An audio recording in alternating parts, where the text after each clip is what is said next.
Europe சேனலுக்கு வந்திருக்கும் சகோக்கள் அனைவருக்கும் அன்பான வணக்கம். நம்ம சேனலில் டிஎன்பிசி ஜேடிஓ ஜேஇ ரெக்ரூட்மெண்ட்கான ரொம்பவே இம்பார்ட்டண்ட்டான கொஷின்ஸ்லாம் பார்த்துட்டு வரோம்.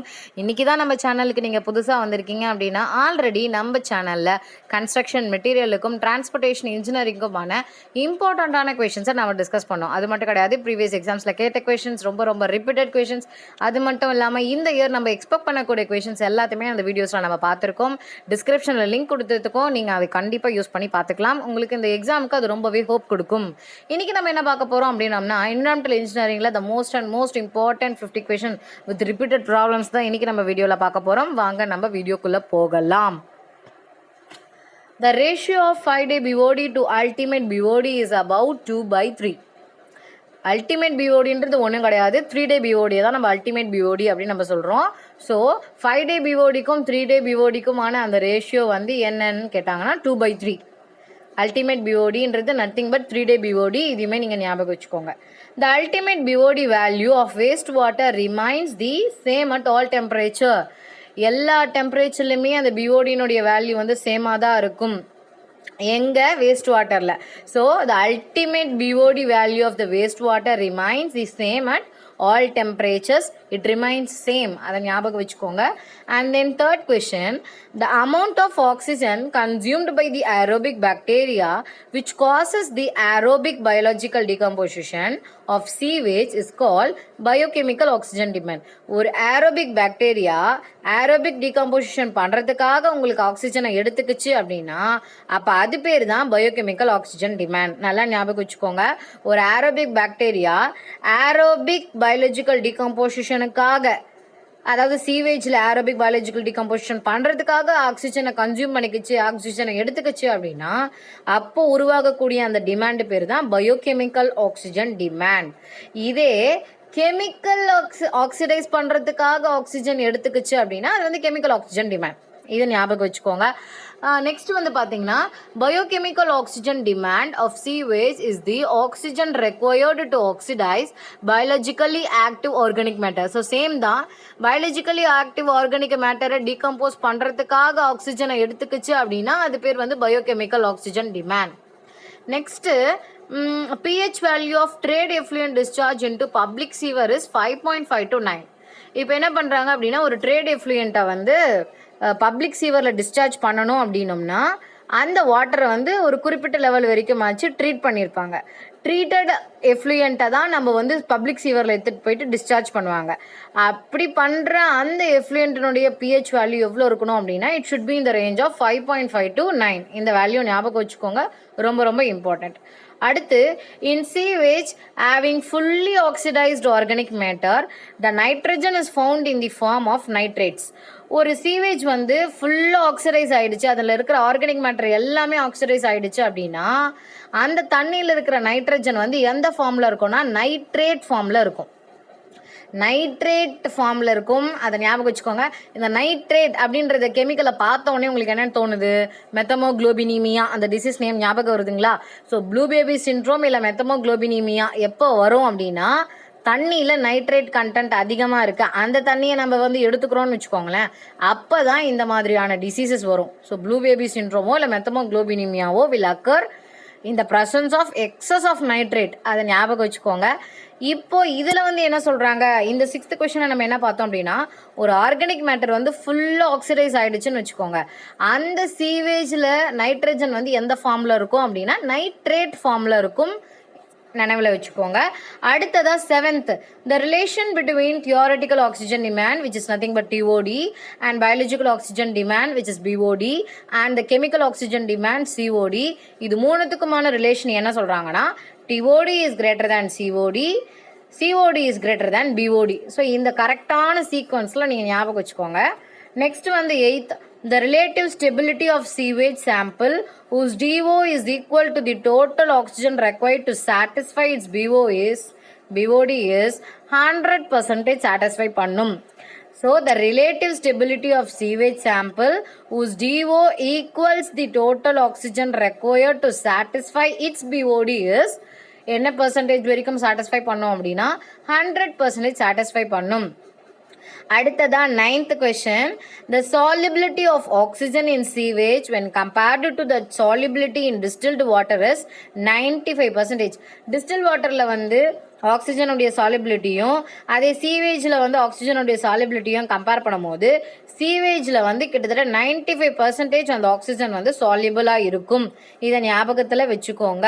The solubility of oxygen in sewage when compared to its solubility in distilled water is 95%. Next 10th statement என்ன அப்படின்னு பார்த்தீங்கன்னா, as compared to fresh river water the percentage of oxygen in sea water is approximately 20% less. இது okay. Fresh river வாட்டரில் வந்து ஆக்சிஜனுடைய level வந்து பார்த்தீங்கன்னா சீ வாட்டரில் வந்து கம்பேர் பண்ணும்போது 20% லெஸ்ஸாக இருக்கும். ஸோ வந்து சீ வாட்டரை விட ஃப்ரெஷ் ரிவர் வாட்டரில் ஆக்சிஜனுடைய கண்டென்ட் 20% அதிகமாக இருக்கும். ஆனால் சீ வாட்டரில் ஃப்ரெஷ் வாட்டரை விட 20% கம்மியாக இருக்கும். இதை விட அது அதிகம் அப்படின்னு ஞாபகம் வச்சுக்கோங்க. இல்லை அதை விட இது கம்மி அப்படின்றத ஞாபகம் வச்சுக்கோங்க. எவ்வளோ பர்சன்டேஜ்னா 20%. Next, the gases which are generally evolved during aerobic decomposition of sewage are aerobic decomposition அப்போ என்ன மாதிரியான gases ரிலீஸ் ஆகும் அப்படின்னா CO2, NH3, SO2. இது ஆனரோபிக் டிகம்போசிஷனில் இல்லை லேண்ட்ஃபில்லில் வந்து மேக்ஸிமமான கேஸ் என்ன ரிலீஸ் ஆகுதுன்னு பார்த்தீங்கன்னா மீத்தேன். எக்ஸஸ் ஆன கேஸ் வந்து மீத்தேன் தான் ரிலீஸ் ஆகும். அதையுமே ஞாபகம் வச்சுக்கோங்க. ஸோ ஆரோபிக் டிகம்போசிஷன் அப்போது CO2, NH3, SO2 இந்த கேஸஸ்லாம் ரிலீஸ் ஆகுது. Him of cone is used to measure settleable solids in sewage. Him of cone வச்சு நம்ம என்ன மெஷர் பண்ணுவோம் அப்படின்னா செட்டிலபிள் சாலிட்ஸ், சீவேஜில் இருக்கிற செட்டிலபிள் சாலிட்ஸை மெஷர் பண்ணுறதுக்கு him of cone யூஸ் பண்ணுறோம். Next, pH of fresh water sewage, அது வாட் கிடையாது, sorry. The pH of fresh water sewage is expected to be 8 to 11. So fresh water சீவேஜில் pHனுடைய வேல்யூ எவ்வளோ இருக்கும் அப்படின்னு கேட்டாங்கன்னா 8 to 11. ட்ரேட் எஃப்ளூயண்ட்டில் வந்து பப்ளிக் சீவரில் ரிலீஸ் பண்ணும் போது பிஹெச்னுடைய வேல்யூ எவ்வளோ இருக்கும்னு கேட்டாங்கன்னா 5.5 to 9 அந்த வேல்யூமே ஞாபகம் வச்சுக்கோங்க. இது வந்து என்னென்னா இப்போ தான் அந்த ஃப்ரெஷ் வாட்டர் சீவேஜ் அப்படின்னும் போது ஃப்ரெஷ் சீவேஜ்னும் போது அதில் பிஹெச்னுடைய வேல்யூ எவ்வளோ இருக்கணும் அப்படின்னா 8 to 11 இருக்கணும். Next, the gas that is mainly responsible for explosion gas எதுன்னு கேட்டாங்கன்னா மீத்தேன். ஸோ சீவேஜில் வந்து எக்ஸ்ப்ளோஷன் கேஸ் என்ன ரிலீஸ் ஆகுது அதிகமானு கேட்டாங்கன்னா மீத்தேன் தான். DO concentration may fall to 0 causing anaerobic condition in a river called zone of active decomposition. So DOனுடைய level வந்து ரொம்பவே குறைஞ்சி 0க்கு வந்துடும். ஸோ DOனுடைய லெவல் 0 ஆயிடுச்சு அப்படின்னா அந்த இடத்துல anaerobic condition நிலவும். அந்த மாதிரியான anaerobic conditionல டிகம்போசிஷன் என்ன ஸ்டேட்டில் இருக்கும்னு பார்த்தீங்கன்னு வச்சுக்கோங்க, ஆக்டிவ் ஸ்டேட்டில் இருக்கும். ஸோ அந்த ஜோனே நம்ம என்ன சொல்லுவோம் அப்படின்னா ஜோன் ஆஃப் ஆக்டிவ் டிகம்போசிஷன் சொல்லுவோம். அந்த வாட்டர் ஜோன் என்னன்னு சொல்லுவோம்னா ஜோன் ஆஃப் ஆக்டிவ் டிகம்போசிஷன் சொல்லுவோம். அந்த இடத்துல D1உடைய லெவல் 0வாக இருக்கும். அந்த இடத்துல ஆனரோபிக் கண்டிஷன் நிலவும். இதையுமே நீங்கள் ஞாபகம் வச்சுக்கோங்க. நெக்ஸ்ட் 16th கொஸ்டின் என்னன்னு பார்த்துக்கலாம். The normal temperature of sewage when compared to that of water is generally high. So sewage தண்ணியினுடைய டெம்பரேச்சர் வந்து நார்மல் வாட்டரை விட ஹையாக தான் இருக்கும். இது எல்லாருக்குமே தெரியும். இதுவுமே ரொம்ப இம்பார்ட்டன்ட். ஸோ நடுவில் நம்ம குழம்பிக்க கூடாது. So the normal temperature of sewage when compared to that of water is generally high. Next 17th question பார்ப்போம். For sewage disposal in a water body without any treatment the minimum available dilution level should be 1 in 500. For sewage dispersal in a water body without any treatment, the minimum available dilution level should be 1 in 500. The dilution level பார்த்துக்கோங்க. It should be 1 in 500. 18th, the specific gravity of sewage is slightly greater than 1. The specific gravity of sewage is slightly greater than 1. Then 19th பார்ப்போம். A polluted stream undergoes self-purification. So வந்து ஒரு stream வந்து self purify ஆகுது அப்படின்னா அந்த 4 டிஸ்டிங் Jones என்ன சீக்வன்ஸில் இருக்கும்னா first வந்து ஜோன் ஆஃப் டீக்ரடேஷன், அந்த இடத்துல தான் டிஸ்போஸ் பண்ணுறோம் இல்லையா. ஸோ அந்த இடம் தான் ஜோன் ஆஃப் டீக்ரடேஷன். அப்புறம் கொஞ்சம் தள்ளி போச்சுன்னு வச்சுக்கோங்க, ஆக்டிவ் டீகம்போசிஷன் ஸ்டேட்டில் இருக்கும். அதுக்கப்புறமா கொஞ்சம் கொஞ்சமாக தன்னுடைய நிலைமைக்கு ரெக்கவரி ஆகிட்டே வரும். அதனால் அது பேர் ஜோன் ஆஃப் ரெக்கவரி. அடுத்த ஜோன் பார்த்தீங்கன்னா ரெக்கவரி ஆயிடுச்சு, அப்போ ஃபுல்லாக அந்த தண்ணி வந்து கிளியர் ஆயிடுச்சு. So zone of cleaner water அந்த இடத்துல அந்த ஜோன். ஸோ இந்த கிளியர் ஜோனுன்னு கூட சொல்லலாம் இதை. ஸோ 4 ஜோன்ஸாக பிரிச்சிருக்காங்க. ஸோ இதுதான் வந்து கரெக்டான சீக்வன்ஸ், நல்லா ஞாபகம் வச்சுக்கோங்க. ஃபர்ஸ்ட்டு வந்து டிஸ்போசல் பாயிண்ட்ல இருக்கு இல்லையா, அந்த ஜோன் பேர் வந்து ஜோன் ஆஃப் டீக்ரடேஷன். அதுக்கு அடுத்ததா டிகம்போசிஷன் ஸ்டார்ட் ஆகி நல்லா ஆக்டிவ் ஸ்டேட்ல இருக்கும், அதனால அது வந்து ஜோன் ஆஃப் ஆக்டிவ் டிகம்போசிஷன். அடுத்த ஸ்டேட்ல கொஞ்சமாச்சு அந்த ஸ்ட்ரீம் வந்து தன்னையே ரெக்கவரி பண்ணிக்க நினைக்கும், தன்னை சுத்திகரிக்க நினைக்கும். அதுதான் செல்ஃப் பியூரிஃபிகேஷன் சொல்றோம் இல்லைங்களா. அப்போ தன்னை ரெக்கவரி பண்ணிக்கிறதுனால அது பேர் ஜோன் ஆஃப் ரெக்கவரி. அப்படி ரெக்கவரி பண்ணிக்கிறதுனால அது என்ன ஆச்சுன்னா கிளீனரா மாறுச்சு, அதனால அது ஜோன் ஆஃப் கிளீனர் வாட்டர். இந்த 4 ஜோன்ஸே பார்த்துக்கோங்க, இதுதான் கரெக்டான sequence. Next, 20th question. The point of inflection occurs in an oxygen sac curve when the rate of recovery of oxygen is maximum. Rate of recovery of oxygen is maximum இருக்கும் போது தான் point of inflection வந்து occur ஆகும். So point of inflection எப்போ occur ஆகும்னா when the rate of recovery of oxygen is maximum. So இது பார்த்துக்கோங்க. Next, industrial waste having high BOD is distillery waste. அந்த எந்த வேஸ்ட்டில் வந்து ஹை பிஓடி இருக்கும் அப்படின்னா டிஸ்டிலரி வேஸ்ட்டில் தான் ஹை பிஓடி இருக்கும். Next, the BOD exerted of waste water increases with time while the BOD remaining will be decreases with the time. So இது ரெண்டுமே இன்வெர்ஸ்லி ப்ரொபோர்ஷனல் அப்படின்னு எடுத்துக்கலாம். இந்த கர்வ் வந்து பார்த்தீங்கன்னு வச்சுக்கோங்களேன், ஒரு இப்போ நீங்கள் வந்து ஆக்சிஜன் சாக் கர்வில் வந்து கம்பேர் பண்ணும்போது BOD exerted of waste water வந்து டைமுக்கு இன்க்ரீஸ் ஆகிட்டே இருக்கும். ஸோ அந்த கர்வ் வந்து மேலே போகும். இதே வந்து பிஓடி ரிமைனிங் பார்த்தீங்கன்னா டைம் போக போக டிக்ரீஸ் ஆகிட்டே வரும், இந்த கர்வ் கீழே வரும். ஸோ நீங்கள் இதை வச்சு இதை தெரிஞ்சுக்கலாம், இது ரெண்டுமே இன்வெர்ஸ்லி ப்ரொபோர்ஷனல்னு சொல்லி. இந்த ஸ்டேட்மெண்ட்டை நல்லா பார்த்துக்கோங்க, இது ரொம்ப ரொம்ப ரிப்பீட்டடான question. BOD exerted of waste water increases with time, அதே பிஓடி ரிமைனிங்னு பார்த்தீங்கன்னா இது decreases with time. Next, sewerage system is designed for maximum and minimum flow. ரெண்டு ஃப்ளோக்குமே சிவரேஜ் சிஸ்டம் டிசைன் பண்ணுவாங்க. ரெண்டு ஃப்ளோ எய்ம் பண்ணியுமே இந்த சிவரேஜ் சிஸ்டத்தை டிசைன் பண்ணுவாங்க. இந்த கான்செப்டை ஞாபகத்தில் வச்சுக்கோங்க. நெக்ஸ்ட் வந்து sewer pipe have to be designed and checked for average flow. Average ஃப்ளோக்கு வந்து ஏற்ற மாதிரி டிசைன் பண்ணணும், ஆஸ் வெல் அஸ் செக் பண்ணணும். இதுவுமே ஞாபகம் வச்சுக்கோங்க. நெக்ஸ்ட் வந்து a sewer which transports the sewage into the point of treatment is called outfall sewer. So ஒரு சீவர் இஸ் நத்திங் பட் பைப்லைன்னு சொல்லுவோம் இல்லையா, அந்த பைப்லைன் வந்து என்ன பண்ணுது அப்படின்னா சீவேஜை வந்து ட்ரீட்மெண்ட் பாயிண்ட்டுக்கு எடுத்துகிட்டு போய் விடும். அதை தான் நம்ம வந்து அவுட்ஃபால் சீவர்னு சொல்லுவோம். எந்த சீவர் வந்து சீவேஜை டிரான்ஸ்போர்ட் பண்ணி ட்ரீட்மெண்ட் பாயிண்ட்டுக்கு எடுத்துகிட்டு போதோ அந்த சீவருக்கு பேர் அவுட்ஃபால் சீவர். 26th question என்ன அப்படின்னா a pipe which is installed in the house drainage to preserve the water seal of traps is called anti-siphonage pipe. So அந்த பைப் என்னன்னு சொல்லுவோம் அப்படின்னோம்னா anti-siphonage pipe. இது எதுக்குன்னா to preserve the water seal of traps, அதை preserve பண்ணுறதுக்காக இதை வந்து install பண்ணியிருப்பாங்க.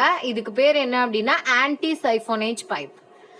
A sewer which gets its flow from a number of transfer sewer is known as interceptor. நிறைய transfer seawers மூலியமா ஒரு சீவருக்கு ஃப்ளோ கிடைச்சிருந்தது அப்படின்னா அந்த சீவரை நம்ம என்னன்னு சொல்லுவோம்னா இன்டர்செப்டார் அப்படின்னு சொல்லுவோம். The minimum diameter of sewer pipe should be 15 centimeter. Minimum diameter of sewer pipe என்னன்னா 15 centimeter. இதே வந்து maximum size of sewer என்னன்னு பார்த்து dia of sewer என்னன்னு கேட்டாங்கன்னா 300 சென்டிமீட்டர். இதுவுமே ஞாபகம் வச்சுக்கோங்கப்பா, இதில் மென்ஷன் பண்ணல, பட் இதுவுமே நீங்கள் எழுதி வச்சுக்கோங்க. Minimum diameter of sewer pipe வந்து 15 சென்டிமீட்டர். இதே மேக்ஸிமம் டயான்னு கேட்டாங்கன்னா 300 centimetre. 29. Self-cleansing velocity is such flow velocity as would be sufficient to flush out any deposited solids in the sewer.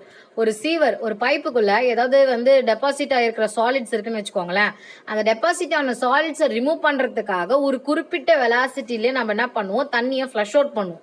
அந்த வெலாசிட்டிக்கு பேர் தான் செல்ஃப் கிளென்சிங் வெலாசிட்டி. தன்னைத்தானே அது வந்து அதுக்குள்ளே இருக்கிற அந்த மெட்டீரியல்ஸ் எல்லாத்தையுமே வெளியே தள்ளி, அந்த டெபாசிட்ஸ் எல்லாத்தையுமே வெளியே தள்ளி க்ளீன் பண்ணிக்கிறதுனால அதை வந்து செல்ஃப் கிளென்சிங் வெலாசிட்டின்னு சொல்லுவோம். So the velocity as would be sufficient to flush out any deposit solids in the sewer அப்படின்னு அதுக்கு பேரு தான் செல்ஃப் கிளென்சிங் வெலாசிட்டி. இந்த செல்ஃப் கிளென்சிங் வெலாசிட்டி வந்து நார்மலா சீவருக்கு எவ்வளவு இருக்கும் அப்படின்னு கேட்டாங்கன்னா 0.8லிருந்து 1 மீட்டர் பர் செகண்ட். ஸோ அது ரேஞ்சுக்குள்ளே எந்த வேல்யூ ஆப்ஷனில் கொடுத்தாலுமே நீங்கள் அதை ஆன்சராக சூஸ் பண்ணிக்கோங்க. இந்த self cleansing velocity normally adopted for sewer is இந்த range of 0.8 to 1 metre per second. Next 31, in sewer designed with self-cleansing velocity, neither silting nor scouring occurs at the bottom. So வந்து நம்ம வந்து self cleansing வெலாசிட்டியை aim பண்ணி நம்ம சீவரை design பண்ணோன்னு வச்சுக்கோங்களேன். அப்போ வந்து சில்ட் வந்து போய் தங்குறதும் நடக்காது, அதே மாதிரி அந்த பைப் அரிச்சிக்கிறது அந்த மாதிரியான ஸ்கவுரிங் ஆக்டிவிட்டீஸும் அதில் நடக்காது. ஸோ செல்ஃப் கிளென்சிங் வெலாசிட்டியை வச்சு அதை டிபெண்ட் பண்ணி டிசைன் பண்ணாங்க அப்படின்னா நம்ம வந்து சில்ட்டிங்கும் நடக்காது, அந்த இடத்துல ஸ்கவுரிங்கும் நடக்காது. இந்த விஷயத்த நீங்கள் ஞாபகம் வச்சுக்கோங்க. ஸோ ரொம்ப சேஃபாக இருக்கும் அந்த சீவர் அப்படின்றது நம்மளுக்கு இதில் தெரியுது. நெக்ஸ்ட் வந்து 32 என்ன அப்படின்னா, the velocity of flow in a sewer does not depends on length of the sewer. சீவருடைய லென்த்தை பொறுத்து வெலாசிட்டி ஆஃப் த ஃப்ளோ வந்து என்றைக்குமே இருக்காது. So flow velocity does not depend upon the length of the sewer. Next question, the most suitable section of a sewer in separate sewerage system is circular. Separate sewage சிஸ்டம்க்கு வந்து என்ன sewer வந்து ரொம்ப சூட்டபிள்னா circular sewer தான் ரொம்ப suitable. எப்போ நம்ம separate sewage system use பண்ணுறோம், லாஸ்ட் வீடியோவில் நம்ம என்ன சொல்லியிருந்தோம் அப்படின்னா, இந்தியா மாதிரியான கண்ட்ரியில் வந்து ரெயின்ஃபால் வந்து ஒரு குறிப்பிட்ட சீசனுக்கு தான் நடக்கும். குறிப்பிட்ட சீசனுக்கு தான் நடக்கும் அப்படின்னும் போது என்ன பண்ணுவாங்கன்னா செப்பரேட் சிஸ்டம் தான் இந்த இடத்துல வந்து ஹைலி சூட்டபிள். செப்பரேட் சிஸ்டம் வைக்கிறாங்க அப்படின்னா அப்போ என்ன மாதிரியான சீவர் வந்து கரெக்டாக இருக்கும் அப்படின்னு கேட்டாங்கன்னா சர்க்குலர் சீவர் தான் கரெக்டாக இருக்கும். இதே சில ஏரியாலாம் எடுத்துக்கிட்டோம் அப்படின்னா ரெகுலராக வந்து என்ன சொல்கிறது, அந்த வருஷம் ஃபுல்லாக அவங்களுக்கு மழை பெஞ்சிட்டே இருக்கும். அப்போ அந்த மாதிரியான கண்டிஷனில் அவங்களால செப்பரேட் சிஸ்டம் வச்சுக்க முடியாது. அப்போ அவங்க கம்பைன்டு சிஸ்டம் வச்சு தான் வாட்டரை வந்து கலெக்ட் பண்ணுவாங்க. ஸோ அந்த டைமில் கம்பைன்டு சிஸ்டம்க்கு என்ன ஷேப் சீவர் வந்து சூட்டபிளாக இருக்கும்னா எக் ஷேப் சீவர் தான் வந்து ரொம்பவே சூட்டபிளாக இருக்கும். ஏன் வந்து எக் ஷேப் சீவர்னுடைய ஒரு மிகப்பெரிய ஒரு அட்வான்டேஜ் என்னன்னா, மினிமம் வெலாசிட்டிலேயே அதனுடைய செல்ஃப் கிளென்சிங் கெப்பாசிட்டி வந்து ரொம்பவே அதிகமாக இருக்கும். அதுதான் எக் ஷேப் சீவர்னுடைய ஒரு மிகப்பெரிய அட்வான்டேஜ். மினிமம் வெலாசிட்டிலேயே அதனுடைய செல்ஃப் கிளென்சிங் கெப்பாசிட்டி வந்து அதுக்கு இருக்குது. அதனால் வந்து எக் ஷேப் சீவருக்கு வந்து இது மிகப்பெரிய ஒரு அட்வான்டேஜ். எக் ஷேப் சீவரை வந்து எந்த இடத்துல ரொம்ப ப்ரொவைட் பண்ணுவாங்க அப்படின்னோம்னா, கம்பைன்டு சிஸ்டம் எங்கே யூஸ் பண்ணுறாங்களோ அந்த இடத்துல எக் ஷேப் சீவர் வந்து ப்ரொவைட் பண்ணுவாங்க. எக் ஷேப் சீவர் வந்து பார்த்தீங்கன்னா 50% more expensive than circular sewer. Circular சீவரோட எக் ஷேப் சீவர் வந்து ரொம்பவே அதிகம். எவ்வளோ பர்சன்டேஜ்னா 50% ரொம்ப எக்ஸ்பென்ஸாக இருக்கும். இதுவுமே நீங்கள் நினைவில் வைத்து கொள்ளுங்கள். அடுத்ததாக வந்து பார்த்தீங்கன்னா 36வது கொஷின், 36th கொஷின் என்ன அப்படின்னா, in the design of storm sewer, the time of concentration is relevant to determine the rainfall intensity. Time of concentration வச்சு நம்ம என்ன டிட்டர்மைன் பண்ணலாம்னா rainfall உடைய இன்டென்சிட்டியை நம்ம டிட்டர்மைன் பண்ணலாம். Next 37, waste water coming from kitchen and bathroom. அந்த ரெண்டு கிச்சன்லேயோ பாத்ரூம்ல இருந்தோ கலெக்ட் ஆகிற அந்த வேஸ்ட் வாட்டரை தான் நம்ம சல்லேஜ்னு சொல்லுவோம். சரியா? Next sludge volume index, SVI அப்படின்னு சொல்லுவாங்க. இதை sludge volume index is defined as the ratio of percentage of sludge by volume to percentage of suspended solids by weight. Percentage of sludge by volume to the percentage of suspended solids by weight. இந்த ரேஷியோவை தான் நம்ம sludge volume index SVI அப்படின்னு நம்ம சொல்கிறோம். 39, traps are used in household drainage system to prevent entry of foul gases in the house. So foul gas வந்து ஹவுஸ்குள்ளே வந்துடக்கூடாது அப்படின்றதுனால ட்ராப்ஸை வந்து யூஸ் பண்ணுவாங்க ஜென்ரலாக. ஸோ இந்த பர்பஸுமே பார்த்துக்கோங்க. Traps are generally used in household drainage system to prevent the entry of foul gas in to the house. ஹவுஸ்குள்ளே வராதபடிக்கு தடுக்கிறதுக்கு தான் ட்ராப்ஸ் யூஸ் பண்ணுறாங்க. Next, the hydraulic mean depth of the circular sewer running of full is equal to D/4. So circular சீவருக்கு வந்து hydraulic mean depth என்னன்னா D/4. Next 41, under Indian condition, the average per capita contribution of BOD is 50 to 70 gram per day. சரியா? Under Indian condition, the average per capita contribution of BOD is 50 to 70 gram per day. 42nd, இது வந்து ரொம்ப ரொம்ப ரிப்பீட்டடான question. இந்த question pattern நல்லா பார்த்துக்கோங்க. If the depletion of oxygen is found to be 2.5 milligram per liter. இந்த depletion of oxygen அப்படின்னு சொல்கிறாங்க இல்லைங்களா? இந்த டிப்ளீஷன் ஆஃப் ஆக்சிஜன் அப்படின்னா என்னென்னா, DOI minus DOF, அதாவது initial dissolved oxygen minus final dissolved oxygen, அதனுடைய வேல்யூ வந்து 2.5 மில்லிகிராம் பர் லிட்டர்னு கொடுத்துருக்காங்க இல்லையா. ஸோ அதை நம்ம எழுதியாச்சு. Next after incubating 2.5 ml of sewage diluted to 250 ml for 5 டேஸ்க்கு டைல்யூட் பண்ணியிருக்காங்க. என்ன டிகிரி செல்சியஸ்னா at 20 degree Celsius the BOD of sewages. So டேரெக்டாக ஒன்றுமே கிடையாது, ஃபார்முலாவில் சப்ஸ்டியூட் பண்ண போகிறோம். DOI மைனஸ் DOF, அதாவது இனிஷியல் DO மைனஸ் ஃபைனல் DOனுடைய வேல்யூ வந்து 2.5. இதை மட்டும் நீங்கள் சப்ஸ்டியூட் பண்ணிவிட்டு நெக்ஸ்ட் வந்து 250 ml ஃபார் 5 டேஸ்க்கு கொடுத்துருக்காங்க இல்லைங்களா. So 250 divided by 2.5 milligram per liter after incubating of 2.5 ml of sewage சொல்லியிருக்காங்க இல்லையா. ஸோ அந்த வேல்யூவை நம்ம டிவைட் பண்ணோம் அப்படின்னோம்னா நம்மளுக்கு BOD 5 at 20 degree Celsius தெரிஞ்சிடும். ஸோ டைல்யூஷன் ஃபேக்டருக்கு நம்ம என்ன பண்ணுறோம்னா 250 டிவைடட் பை 2.5 போட்டு டைல்யூஷன் ஃபேக்டரை கண்டுபிடிக்கிறோம். ஸோ அதை வந்து டிப்ளீஷன் ஆஃப் ஆக்சிஜனோட மல்டிப்ளை பண்ணி நம்ம BOD 5 at 20 degree Celsius கண்டுபிடிச்சாச்சு. நெக்ஸ்ட் இதே பேட்டர்னில் உங்களுக்கு இன்னொரு கொஸ்டின் இருக்குது பாருங்கள். If the depletion of oxygen, அதாவது initial minus final DO இருக்கு இல்லையா, அந்த வேல்யூ வந்து 5 ppm அப்படின்னா after incubating a 2.5% solution of sewage sample of 5 days at 20 degree Celsius BOD of the sewages அப்படின்னு கேட்டிருக்காங்க. So BOD 5 at 20 degree Celsius is equal to oxygen depletion உடைய value வந்து 5 into dilution factor வந்து எவ்வளோ சொல்லியிருக்காங்க அப்படின்னா 2.5% சொல்லிக்கிறதுனால 100 by 2.5 அப்படின்னு போட்டு நம்ம BOD 5 at 20 degree Celsius கண்டுபிடிச்சாச்சு. நெக்ஸ்ட் 44th பார்ப்போம். If the BOD in the beginning and in the end அப்படின்னு சொல்லியிருக்காங்க. ஸோ பிகினிங்னா ஒன்றும் கிடையாது, இனிஷியலாக வந்து பார்க்கும் போது 13, அதுக்கப்புறம் ஃபைனலாக பார்க்கும் போது 8, அப்படி அப்புறமா டைல்யூஷன் ஃபேக்டர் வந்து 100 அப்படின்னா 5 day BOD என்னது அப்படின்னா சப்ஸ்டியூட் பண்ணி 13 minus 8 into 100 is equal to 500. So BOD 5 at 20 degree Celsius வந்து 500 ppm.